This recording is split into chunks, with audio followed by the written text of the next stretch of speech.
जंगल बहुत बड़ा और बहुत हरा भरा था। धूप पेड़ों के पत्तों से छनकर आ रही थी। पेड़ लंबे और घने थे। चिड़ियां चहचहा रही थीं और जानवर इधर उधर भाग रहे थे। आर्यन और उसका कुत्ता टॉमी जंगल के किनारे खेलना पसंद करते थे।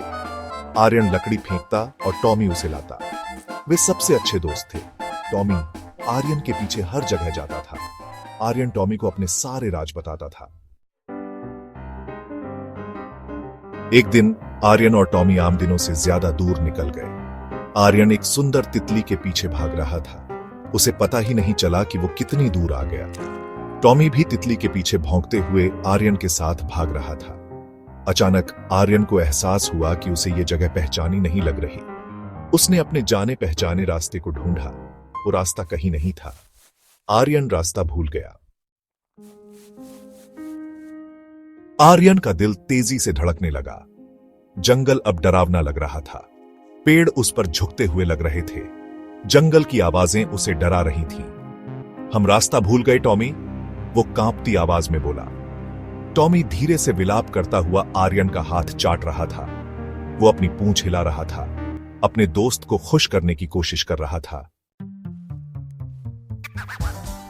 टॉमी ने आर्यन का डर महसूस किया।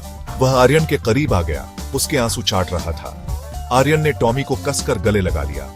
टॉमी का मुलायम फर और गर्म शरीर ने उसे शांत कर दिया। हम घर का रास्ता ढूंढ लेंगे टॉमी, आर्यन ने कहा, थोड़ा साहसी महसूस करते हुए। टॉमी खुशी से भौंका, मानो उससे सहमत हो। भाग 5, घर की तलाश। सूरज डूबने लगा था।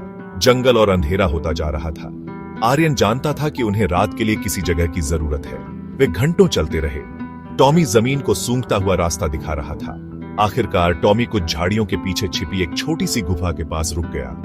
आर्यन ने टॉमी को गले लगा लिया। तुमने हमें घर ढूंढ दिया टॉमी, वह खुशी से चिल्लाया।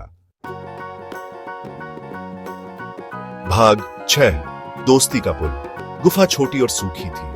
आर्यन अंदर सुरक्षित महसूस कर रहा था। उसने अपना थोड़ा सा खाना टॉमी के साथ बांट लिया। वे दोनों साथ में सो गए। आर्यन जानता था कि वह टॉमी पर भरोसा कर सकता है। टॉमी एक सच्चा दोस्त था। वे इस मुसीबत का सामना साथ मिलकर करेंगे। वे एक दूसरे की मदद करेंगे और बहादुर बनेंगे। भाग 7, घर का लंबा सफर। अगली सुबह आर्यन ज्यादा बहादुर महसूस कर रहा था। वह जानता था कि उसे वापस रास्ता ढूंढना है। उसे अपने दादाजी की सिखाई हुई एक बात याद आई। वह आसपास देखने के लिए एक ऊंचे पेड़ पर चढ़ा गया। ऊपर से उसने एक ऐसी जगह देखी जिसे वह पहचानता था, पुरानी पवन चक्की। आर्यन जल्दी से नीचे उतर गया। मुझे रास्ता पता है टॉमी, उसने उम्मीद से भरी आवाज में कहा। भाग 8, जानी पहचानी आवाजें और नजारे। आर्यन और टॉमी पवन चक्की की ओर चल पड़े। वे बहुत देर तक चले, लेकिन आर्यन चलता रहा। वह घर वापस जाने के लिए दृढ़ था। जैसे जैसे वे चलते गए, जंगल जाना पहचाना लगने लगा। फिर आर्यन ने एक जानी पहचानी आवाज सुनी। दर्जी चिड़िया की चहचहाहट, जो उसके घर के पास रहती थी। उसे अपनी मां के चमेली के फूलों की मीठी खुशबू आ रही थी।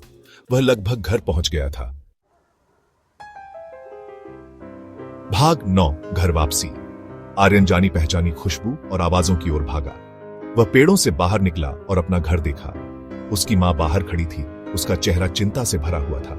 आर्यन, वह चिल्लाई, उसकी ओर दौड़ती हुई। आर्यन ने उसे कसकर गले लगा लिया। टॉमी खुशी से भौंकते हुए उछल रहा था। वे आखिरकार घर पहुंच गए थे। आर्यन ने अपने डर का सामना किया और टॉमी के साथ मिलकर अपना रास्ता ढूंढ लिया।